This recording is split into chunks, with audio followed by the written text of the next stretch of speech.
Well, Australian families are being warned of a massive hike to power bills this year, with as much as 24% rise before July, according to figures from the Australian Bureau of Statistics.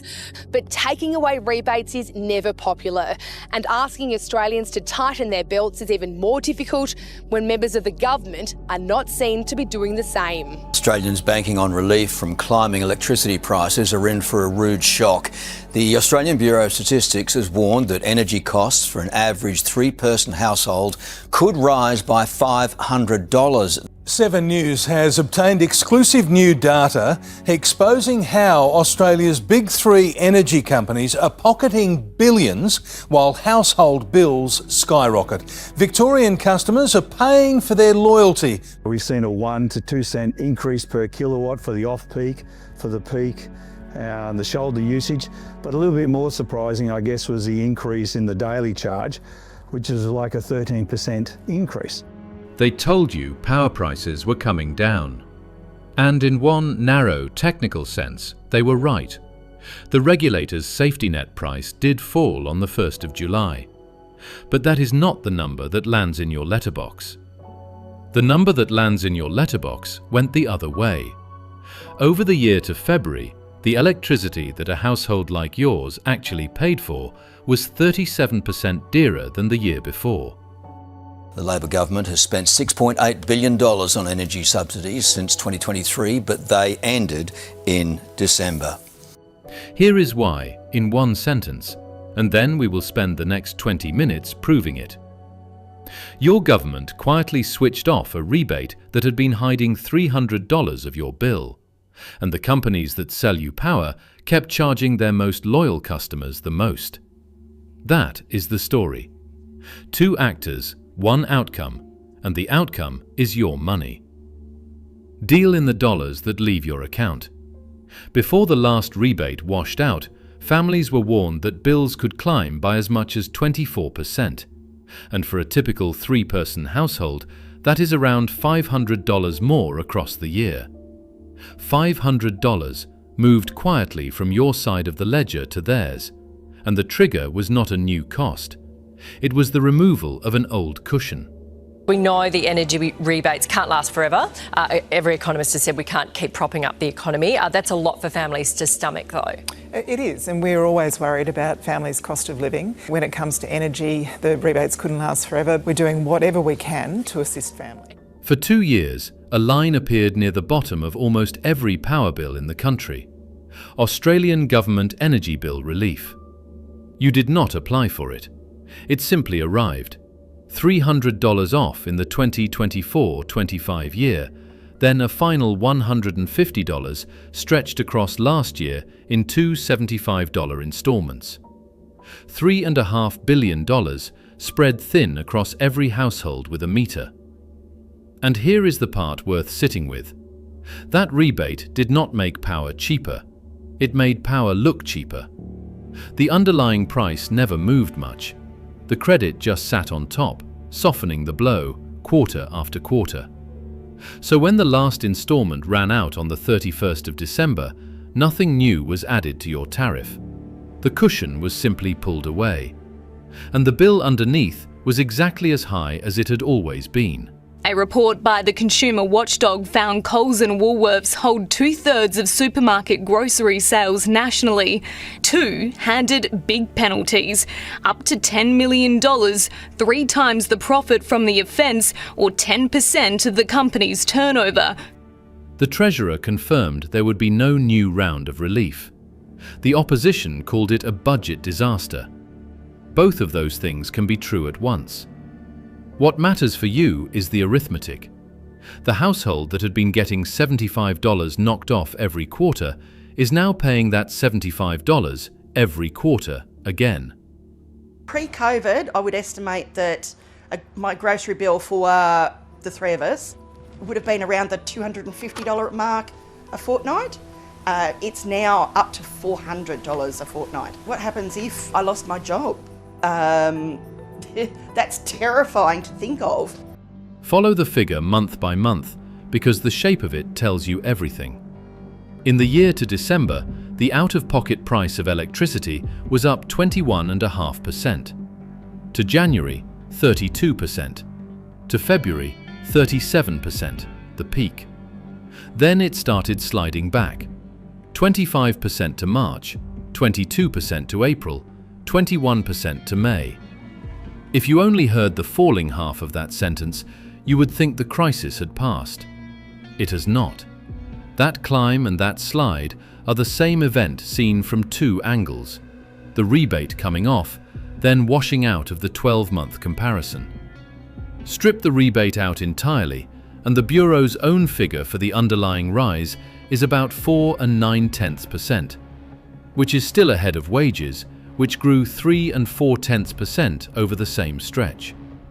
So even after you set aside the rebate trick, power outran your pay. Shipments of oil aren't the only trade disruption.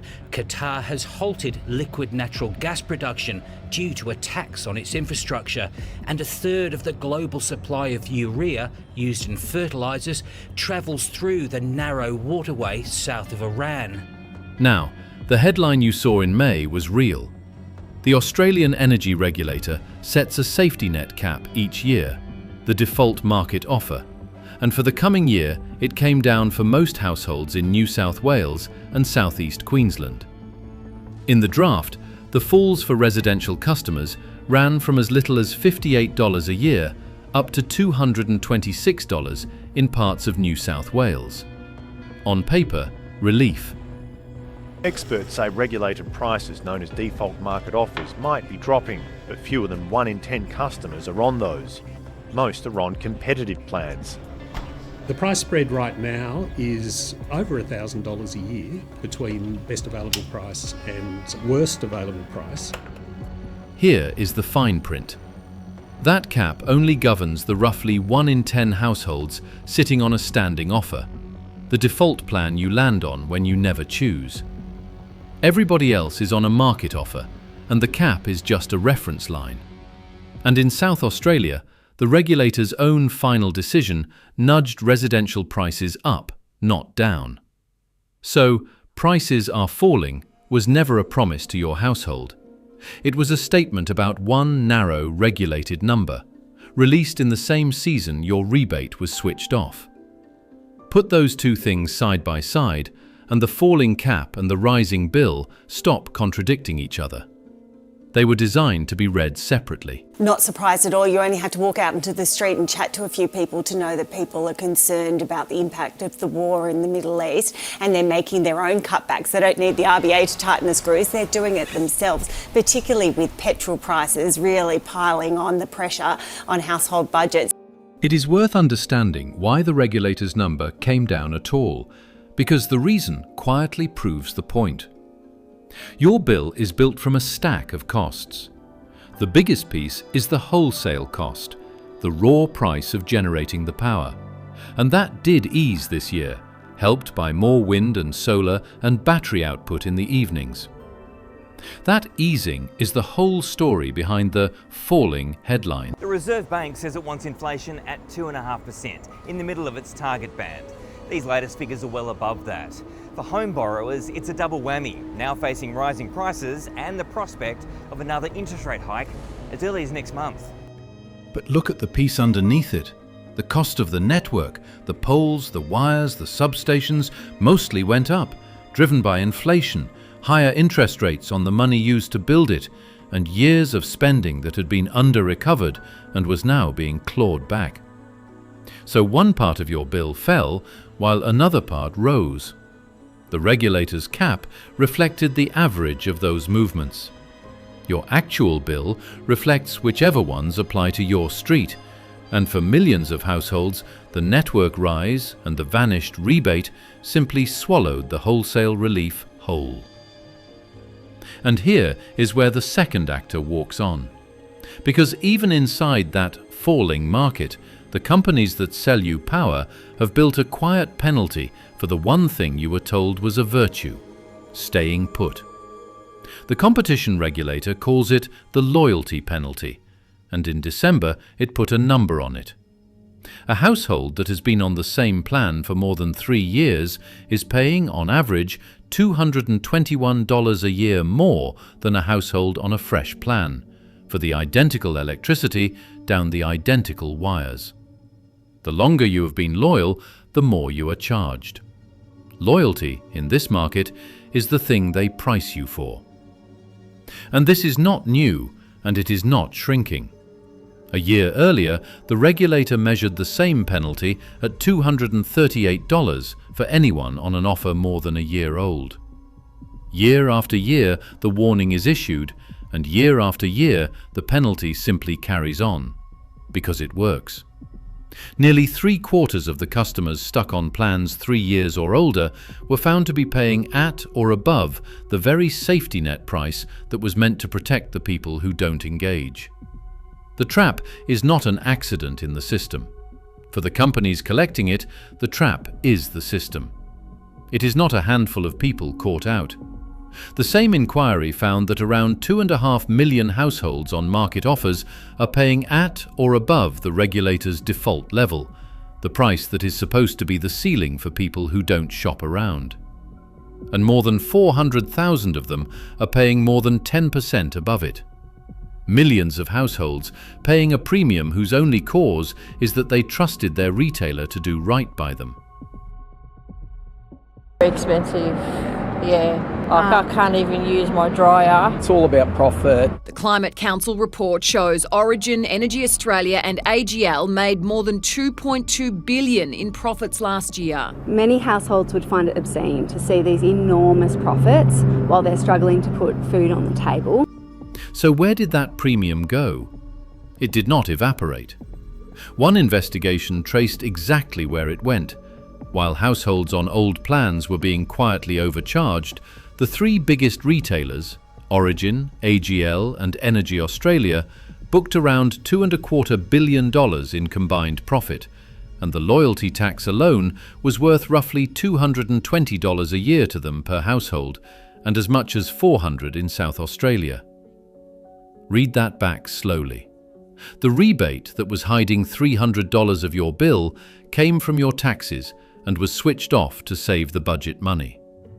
The premium you pay for staying loyal is worth hundreds of dollars a year, and it flows, uninterrupted, to companies posting billions.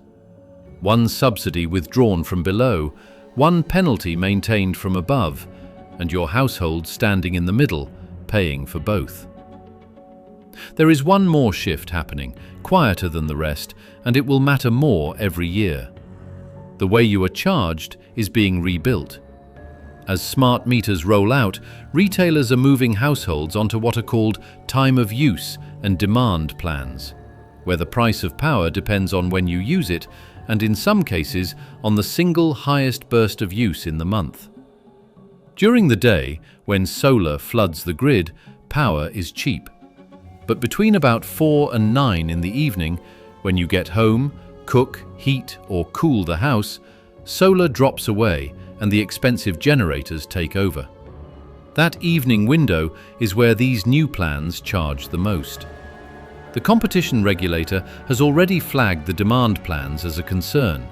They tend to be priced higher, they rose faster than other plans, and more than half the customers on them were paying at or above the safety net price. For 2 years, the rebate hid the sharp edges of this.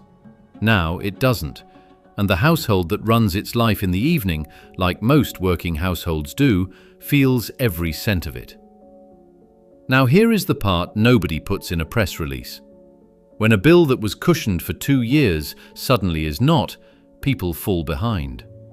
The regulator's own market data shows the average debt owed by a residential customer who is in debt to their energy retailer climbed from $1,106 to $1,415 in a single year, a 28% jump.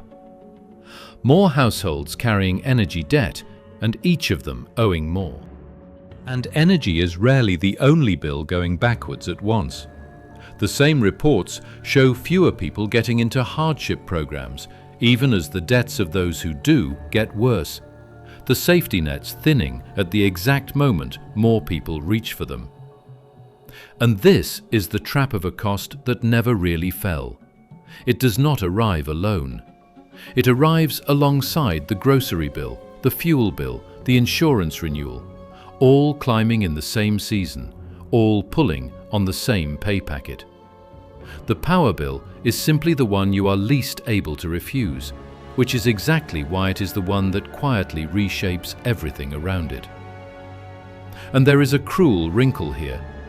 Some of the help that survived the federal cut is going unclaimed. The universal rebate is gone, but targeted concessions for pensioners, seniors, and low-income households still exist in every state. And by one estimate, as many as 4 in 10 of the people entitled to them never put their hand up, often because they don't know the schemes exist. So on top of everything else, a slice of the households hit hardest are missing the one buffer still on the table. It will be a little bit difficult for the ACCC to enforce, and I think it will be challenging also for Coles and Woolworths. Coles and Woolworths are the only two supermarkets impacted by these new laws, and both deny engaging in price gouging behaviour. But proving they have could prove the challenge. Because this is the thing that never shows up in the pricing debate. A household budget is not a spreadsheet with infinite rows. When one essential cost jumps and refuses to come back down, it does not get absorbed. It pushes something else off the table. And the power bill is the one that cannot be missed, because the alternative is the lights going off. I have this strict budget while I'm not working of how much money I can spend on food each week, and that doesn't change. So when they put up their delivery from $10 to $18, I just had to choose $8 less groceries. That is the quiet cost of all of this. 1 in 5 households now report severe food insecurity, skipping meals, going without to keep the essentials on. This is what a 37% out-of-pocket jump actually looks like at a kitchen table. Not a line on a graph, a choice about dinner. And the shock is often sudden. In one Brisbane thread, a customer described opening a notice from their retailer that their rate was jumping, not by a little, they wrote, but by an amount that rewrote the household budget overnight. No warning worth the name, just a letter and a new number. And the shock is often sudden. In one Brisbane thread, a customer described opening a notice from their retailer that their rate was jumping, not by a little, they wrote, but by an amount that rewrote the household budget overnight. No warning worth the name, just a letter and a new number. Well, gas is hugely important in this whole equation because it's gas prices that set the price of electricity. So if you get a big spike in gas prices, as we saw after Russia invaded Ukraine, that flows through to the price of electricity. The price of electricity was the major driver of inflation. Here is what should worry you about next year, and it is not speculation, it is the machinery. In our market, the price of gas often sets the price of electricity, because gas generators are the ones running when demand peaks in the evening. So when a conflict in the Middle East pushes global gas higher, it reaches your power bill by a very short road. The regulator itself warned that the modest relief it had penned in could be snatched back if that pressure holds. And this is the uncomfortable heart of it. Everything you have just heard has a known answer. Switch plans, and most of the penalty disappears. The regulator says it plainly, every year. So why doesn't it happen? Because the system is built to make staying put the path of least resistance. Near identical plan names hide different prices. The better offer message is buried on a bill most people file unread. And a household juggling work and a mortgage does not spend a free evening comparing electricity tariffs. The numbers show the gap. By the regulator's own count, only around 1 in 4 households were on their retailer's best plan, and the share on a newer, cheaper deal sat at roughly 4 in 10, which means the majority were, by definition, paying more than they needed to. The retailers know this. Inertia is not a side effect of the market. For the loyalty tax to keep working, inertia is the product. So where does it leave your household? Look at the next year through 3 honest scenarios. So let's be precise about what happened, because vague anger is useless and specific anger is not. This was not a run of bad luck. 2 decisions were made by 2 actors, and you were the payer for both. The government decided that $3.5 billion of bill relief was easier to switch off than to fund, and switched it off in the same season it let a falling prices headline do the talking. And the retailers decided that the customers who stayed loyal were the customers to charge the most, and kept that penalty running while they booked billions. Your bill did not rise because the world got more expensive by 37%. It rose because a cushion was pulled out from under you, and a penalty was left sitting on top of you. That is a choice. It was theirs, and the cost was yours. So here is the whole thing on one page, and here is what you can actually do about it. The rebate that hid $300 of your bill is gone, and it is not coming back. Plan around that, not around the hope of another one. The falling prices headline is about a cap that most likely does not govern your plan. Do not let it lull you. And the single biggest lever in this entire story is not the government and not the regulator. It is the 15 minutes it takes to check whether you are being charged the loyalty tax. If your plan is more than a year old, you probably are. The comparison tools are free and independent. Moving is worth, on the numbers, roughly what the rebate was worth. That is the rebate you can give yourself. Check your concessions too.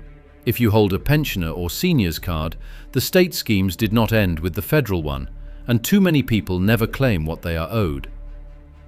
But I want to hear from you, because this one is personal. When your rebate came off and the real bill landed, how much did it jump? And did your retailer ever tell you there was a cheaper plan sitting right there the whole time? Tell me below.